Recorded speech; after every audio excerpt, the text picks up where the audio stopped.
Boxing update mga tol, Jaron Ennis pinangakong mananalo via knockout kontra David Abanesian. Tumimbang si Ennis ng 146.6 pounds, si Abanesian tumimbang ng saktong 147. Parehas pasok sa weight limit ng welterweight division kaya abang na lang natin ngayong linggo ang matinding salpukan. Sinabi ni Ennis knockout ang siguradong panalo, kukunin niya ito sa impresibong paraan para magpakitang gilas sa The Zone. Ito ang unang laban ni Ennis under ni Ed Hearn ng Matchroom Promotion. Ito rin ang unang depensa sa kanyang IBF belt. May kartada ngayon si Ennis na 31 wins 29 KOs, walang talo. Huling laban ni Ennis kontra Royman Villa, nangyari pa ito noong July 8, 2023. So isang taon na po na bakante si Jaron Ennis at ngayon lang ulit nabigyan ng laban. Sa iba pang balita, unified middleweight champion na si Johnny Beck Alimcanoli, cancelled nga po ang laban ngayong July 13. Nahimatay itong si Johnny Beck dahil sa weight cutting. Dinala ito sa ospital at napag-alamang nasobrahan pala sa dehydration. Sobrang pinilit ni Johnny Beck na abutin ang 160 pounds limit ng middleweight pero hindi nakayanan ng katawan kaya bumagsak na lang.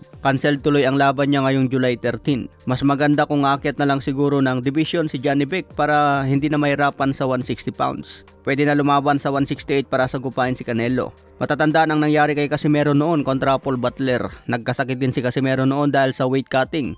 Nahirapan sa 118 pounds limit ng bantamweight. Kaya cancel din ang laban niya noon kay Paul Butler.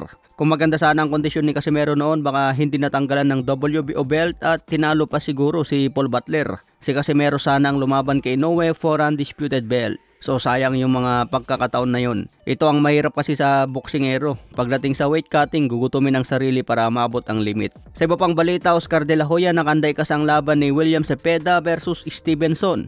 Basta pumayag raw si Stevenson sa isang kondisyon. Kailangan daw pumirma si Stevenson under ng Golden Boy Promotion para makuha ang laban.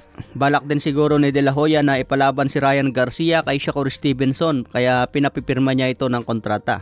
5 fighter ang kailangan talunin ni Shakur para bumilib ang mga fans. Talunin niya si Tank Davis, Ryan Garcia, Lomachenko, William Cepeda at si Teofimo Lopez. Mahirap na kalaban din si William Cepeda, magbibigay ito ng bukol kay Shakur. Samantala nagpayag naman si Ed Hearn bad trip kay De La Hoya. Sinasabi daw ni De La Hoya na fighting the best fighter. Kailangan daw magkaisa ang mga promoter para may kasaang big fight. Pero bakit daw ikukulong niya si Stevenson sa isang kontrata? Pwede naman daw ikasa ang laban ni Stevenson at Cepeda kahit pipirma pa si Stevenson under ni Ed Hearn. Kaya malabo daw ang galawan ni Oscar De La Hoya.